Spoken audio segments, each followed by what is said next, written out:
Hello, beautiful mamas. As a working mom, sometimes I can really feel scattered, unorganized, or simply just rushing from one thing to another and all over the place. Finding time for myself and finding my sanity can almost feel like an impossible dream. Can you relate? Well, this is why I have created my free Mama's Guide to Creating Balance and Harmony as my gift to you. This guide contains my top 10 tips to creating balance and harmony in your life, as well as 3 beautiful trackers to help you get onto your journey in a fun and simple way. I have found by incorporating daily self-care routines and practices in my life for as little as 5 minutes a day, I am feeling more grounded, centered, and calm. By me tapping into my best version through these practices, I am also a better mom, a better partner, and a better colleague. Well, really, just a better human being in all the ways. So, if this sounds like something that you would like to explore, click on the link in the show notes below and download your free guide today. We were all born with the innate power of knowing and wisdom within us. The challenge for many of us is that we were taught to seek answers externally instead of searching from within. And this is the reason why so many of us find ourselves going around in circles, searching for new ways, but could never find the way. The womanly way. It's not the way. It's not my way. But it is a pathway to support all of us returning back to self, reconnect with our inner wisdom through loving ourselves, knowing ourselves, and reconnecting with ourselves. Tell me and be honest. Tell me should I've known. So we can start to find our own way as modern day women. Are you interested? Well, sit back, relax, and welcome to this amazing journey.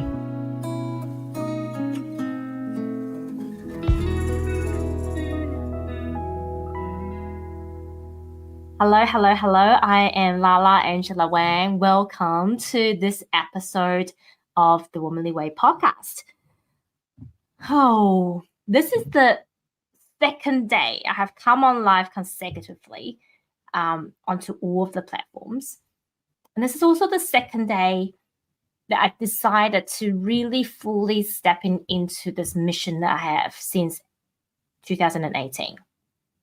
For those of you who don't know, I wrote a book called Armor, The Truth Behind the E and F Words in Construction back in 2018. It was launched on Father's Day in Asia. Or the day before Father's Day, so the 7th of August, 2018. That passion has not changed, even though my side hustle has changed in many different ways, shape, or forms. I am still very much interested in the general health and well-being of people in general. Let's just put it this way. More so in construction, because I've been working in construction for the past 18 years. And it will always have a special place in my heart. When I needed support the most, the industry, my colleagues stepped forward and supported me. Because I am here all on my own in Australia. None of my family's here. Before I had Scott and George, I was alone. I was going through my divorce. And if it wasn't for my colleague and people in the industry, I would not have survived. So I am forever internally grateful for this industry. And that's why it will always have a special place in my heart. But I truly, truly believe now is the time I'm being called to help people. And this is really the first thing that I want to talk about. I think a lot of us are like, well, how close to home really is this? For those of you living outside of Australia, you may not feel it, right? In the US, I heard it's about the same, if not worse. But I just want to bring something to your perspective to, so you know the bigger picture here in Australia. We all see on the news that building companies are collapsing front, left, and center. And this is how close it is. You might be thinking it's just building companies, but no. Building companies, general contractors, generally they are like the project managers. And then underneath them, we have different trades, like your electrician, your plumber, your joinery guys, your carpenter, your mechanical guys that does the air conditioning, your flooring guys, the door guys, the concrete guys. And can you imagine, let's say you're the client, you pay the bill on time, and you did not know that your general contractor, the builder, the head contractor is in financial struggle. You pay them, expect they'll pay their subcontractors. And all of a sudden you find out, hold on a second, the subcontractors are not being paid because they're utilizing that money for something else, maybe to pay for their debt, maybe to pay their employees. And when the subcontractors don't get paid, that's when they stop working. And that's when you know that there is problems on a construction site, right? But it's not just companies that are not getting paid that is an issue. The true issue is many of these subcontractors are putting their house on mortgages in order to support the company. If they don't get paid, that means they don't actually have the money to feed their family because that's their income. Or they may not have the money to pay for their people, and their people won't be able to feed their family, right? So it's like a whole food chain issue. And if we just put it in perspective in terms of the population, so Australia, the population of Australia is roughly about 26 million. Okay? Out of those, people working in the construction industry, there's 1.1 million of us. So out of every 26 people, there's one that works in the construction industry. But this does not include your consultant, people in the real estate. So if you then add those people in, I truly believe you were talking about probably more like 1.5, 1.8 million people. So almost one in every 13 people works in the industry. So 1 in 13 Australian works in something directly related to buildings. Okay? So when a company collapses, if they have one project, it's likely they're affecting probably at least anywhere between 50 to 200 to 300 to 400 people's lives. And we're talking about a company collapsing probably every month, every 2 months. To give you an even more example that's even more close to heart. So I'm currently running a project that's in the design phase, okay, which does not involve as big amount of money and there's not as many people involved. We sometimes do what we do as a DNC engagement, so design and construct engagement on an early contract engagement contract, which means we'll get the trades in to help us with the design based on their expertise. I have 4 of those people. So I have an electrician, a plumber, someone that does the sprinklers like the drenchers, and someone who does the air conditioning. Out of those 4, the mechanical guy, which is the guy that does the air conditioning, does his in-house design. So he's fine, right? But the other 3 all have appointed what we call sub-consultants, so appointed design people to help them finish the design. Out of all 3 of them, I have received a phone call this month. 1 have not paid their paid this consultant. So the electrical guy has not paid his consultant for 2 of our projects since last year. The hydraulic guy refused to do work unless I give him a direction, which I have, but he lost it. Right? So his consultant then called me and said, hey, just so you know, I've been told not to do anything. because you haven't given a direction to do things, and he doesn't want to lose money that way. And that generally is a sign that someone is tight with money. Right? The same contractor rang me about 4 months ago and said, I'm moving out of the New South Wales, aka Sydney market, because it's just getting too hard. People are not paying me on time. Projects are getting more and more difficult. There's just too much red tape, too much paperwork. I'd rather work in Queensland. And then the third contractor rang me last week as well. He's like, I have not been paid for the last couple of months. So as the head contractor, we are responsible for these sub-consultant, as we call, because they're subcontractors to the subcontractor, right? And I feel, and my company feel personally liable for, as we are on the top of the food chain. But this is when it becomes personal. I've been in the industry for 18 years. I know these people, right? I've known a lot of these consultants for at least 5 years. Some of them, I've known them since I was not a toddler, but since I was a baby in the industry.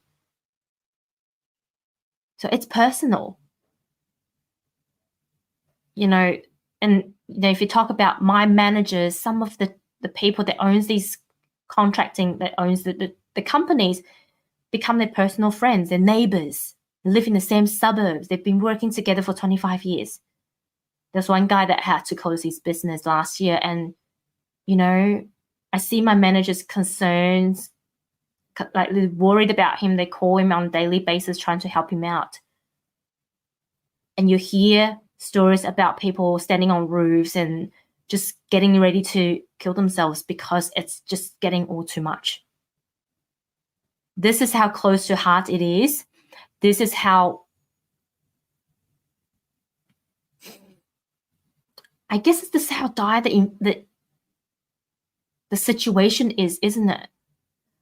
Like, people don't talk about this, and I believe we need to talk about it, is that the reality is there are more of us that are struggling than you think.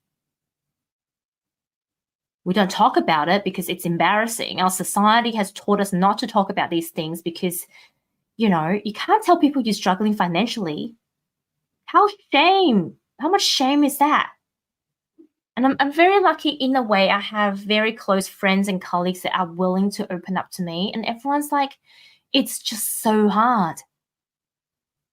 I have colleagues sitting around me in the office, and they're like, seriously, by the time we pay for daycare, we pay for grocery, we pay for our general expenses, pay for our mortgage, there's nothing left at the end of each month. Not to mention, many of us have families overseas, so we don't have help. We literally don't have any help whatsoever. And on top of that, we want our kids to enjoy their grandparents, to enjoy families, to be connected to our extended families.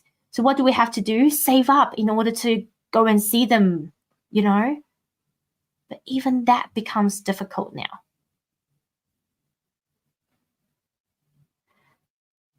So I'm not, and you know me, I'm not the kind of person that would just go, it's all doom and gloom. I truly believe that my purpose in this lifetime is to shine a light on the troubled water. There's always silver linings. There's always light at the end of the tunnel. And this is why I truly believe that happiness in the moment is really going to help us get through these troubled water, right? It's those happiness that will allow you to momentarily stepping into your highest version, your best version.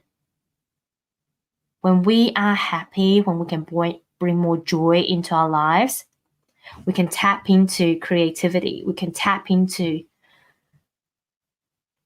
our problem-solving skills. We can tap into our leadership skills. And it's when we can tap into those, if we can tap into those even 5 minutes a day, right? Even just 5 minutes a day, that will give us 5 minutes of relief, 5 minutes of freedom, 5 minutes of opening up to creativity so we can start problem solving. be happy now is not just a hippie term to say, oh, I'm going to be high and happy now. Being happy has got a lot of benefit in terms of your brain, right? So if you think about our brain structure, I love talking about the brain structure.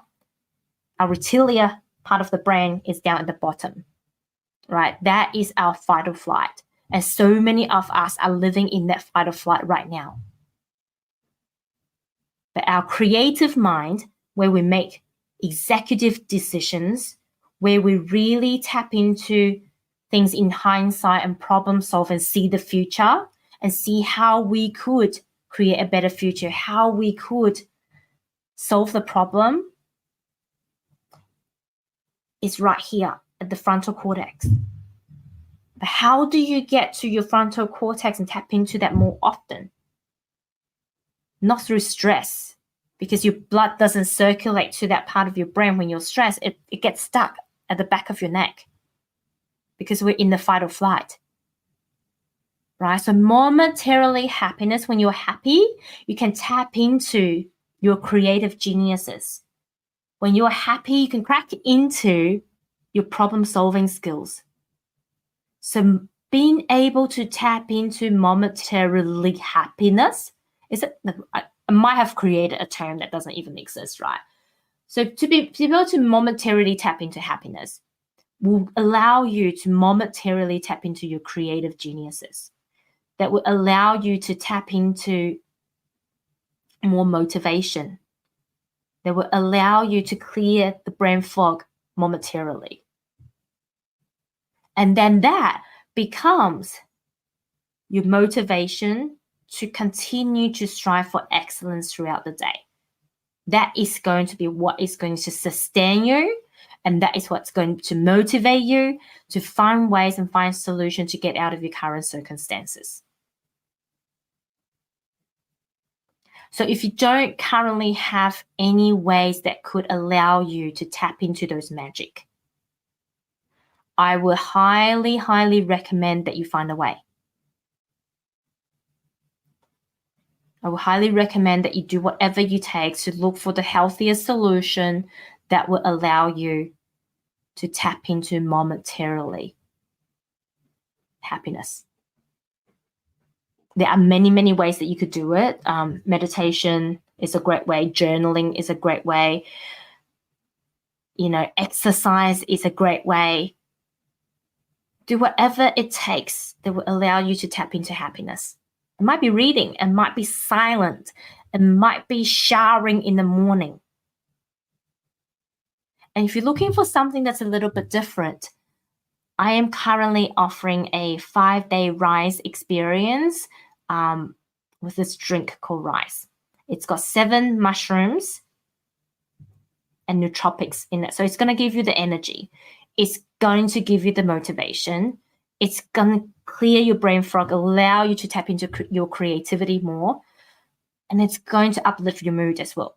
And it's all natural. That's the main thing. It's all natural. It's not like, some of the things that if you're a gym junkie like me, some of the pre-workout that we drink that's got all the artificial stuff in it. It's actually natural, medicinal herbs. I call them herbs that the Chinese people use or other cultures use worldwide, right? So they're natural stuff, they're healthy stuff, and there's no additives in them. So if you're interested, I'm taking pre-order right now. Send me a direct message. And once the goodies arrives in the country, I'll be able to post them out. So essentially, you get 5 sticks of this thing and you get to try them for 5 days at a very affordable price. Okay? So if you're interested, hook me up and I would be more than happy to have a chat with you. Love you all so, so, so much. I'll catch you next time when I have another one of these inspirations. Ciao.